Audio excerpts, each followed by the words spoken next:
Pace University law student could be kicked out for, quote, aggressively pointing at a transgender student at a campus event. Houston Porter, a 28-year-old law student at Pace, was co-moderating a panel that was titled Saving Women's Sports, in opposition to Proposition 1, a New York ballot measure that would codify gender identity and gender expression as protected classes in the state constitution. It was all seeming to go off without a hitch until professors started shouting at the panelists. Another rushed the stage, angrily accusing them of violating Title IX by misgendering a trans student. Now, reporting on the incident, the Free Press's journalist Olivia Reingold writes, quote, Title IX laws were created to protect women from discrimination. Now they're being used to punish acts once seen as completely protected speech. Joining us now to fill us in on this Pace Law School student, Houston Porter's near expulsion, is Olivia herself. Welcome. Hi, thanks for having me. Okay, so this was on the ballot in New York. It was very controversial in the press, but passed overwhelmingly in the election last week. Can you give us a little bit more of an understanding of like what this event was? This is law students watching, or is it the public watching? Right. So this was an internal event at Pace Law School for law students, for professors. And I learned from students that there actually had already been two events in support of Prop 1. And so this was one. It was I think it's fair to say, against Prop 1, which is a ballot measure that passed and is going to codify protections for gender expression into the state constitution. And so anyway, this was an event that was called Saving Women's Sports. It's obviously, these are people who were skeptical of Prop 1. And at first, when Houston Porter, the student who's now subject to a Title IX investigation, walked into the room, he was so excited because he was like, oh my gosh, this many people never turn up to our events. And then he started looking around and he saw that a lot of people were wearing pride flag pins and things like that. And he was like, still optimistic. He was like, this is good. These are the kind of people that I want to have a dialogue with about this. And then within 45 minutes, the whole thing just unraveled. Everyone there described it as chaos that I spoke to. And panelists said that they had to get escorted to their cars by security.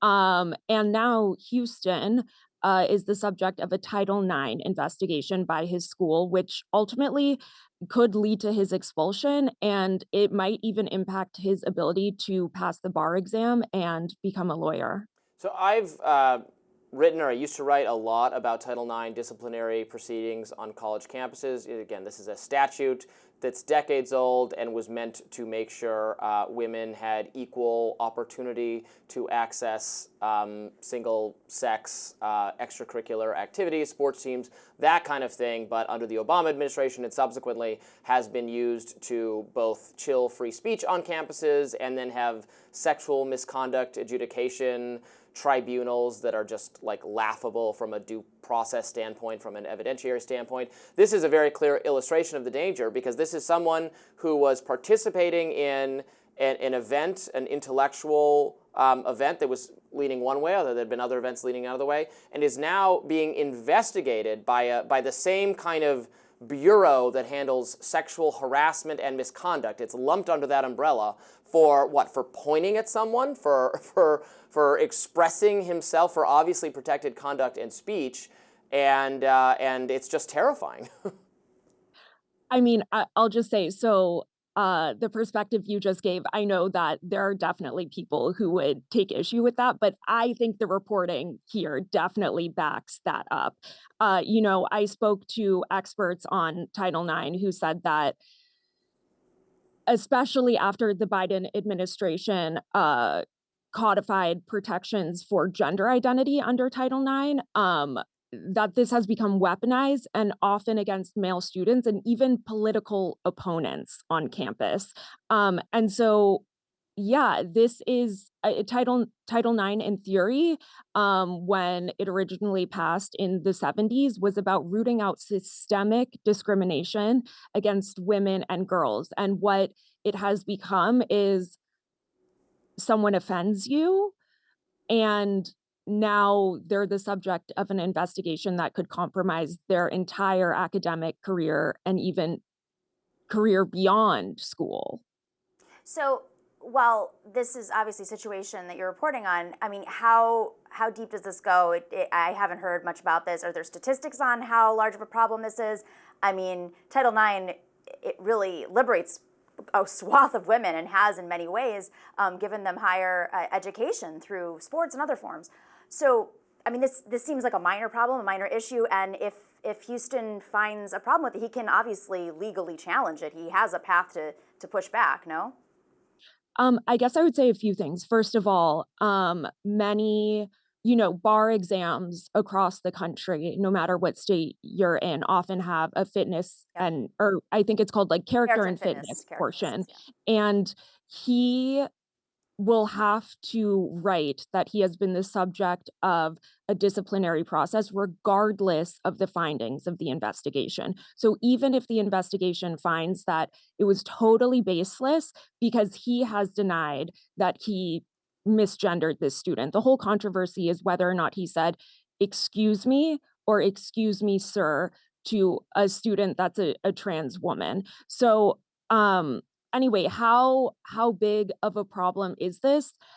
I don't know. I don't know, I don't have the exact number of how many times Title IX, in my opinion, has been abused for more of these like political squabbles. But I will say, even over the past decade, certainly after Me Too, Title IX has become weaponized, for by ex girlfriends who or about drunken sex and things like that. And of course there are legitimate Title IX investigations and claims, but I think that this increasing scope of what is a Title IX violation has kind of muddied the whole thing and is making it a less effective policy.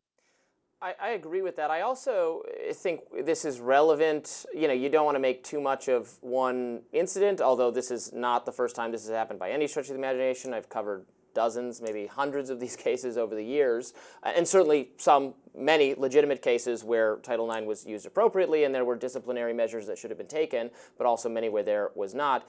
But on the national conversation, I think the media and Democrats right now are having a conversation with each other and with themselves for how they have done so poorly with men, with young men. How has there emerged a gender split in support for Republican versus Democratic Party?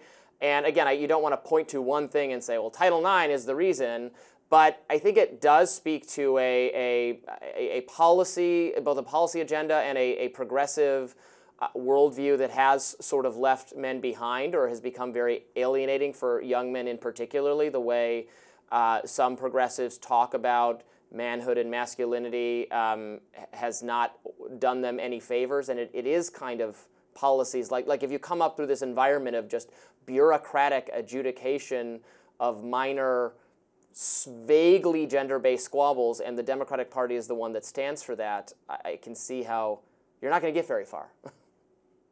Yeah, and to be honest, I don't even think we have to talk about policy because this isn't even, I mean, it is a policy conversation, but it's really not. To me, it's very clear that this is not what the policy is intended for. This relates to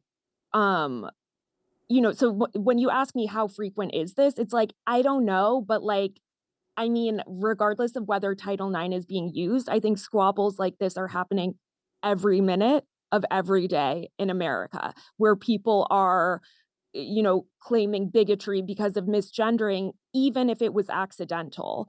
And so there's this larger cultural context. Like Houston, the student showed up and he actually wanted to have a conversation, and he seemed pleasantly surprised and excited that peers who obviously were on the other side of this issue showed up, and there was no appetite for a conversation. And even when I spoke to the professors, I mean, I got a little taste of what Houston and the other Federalist Society students endured.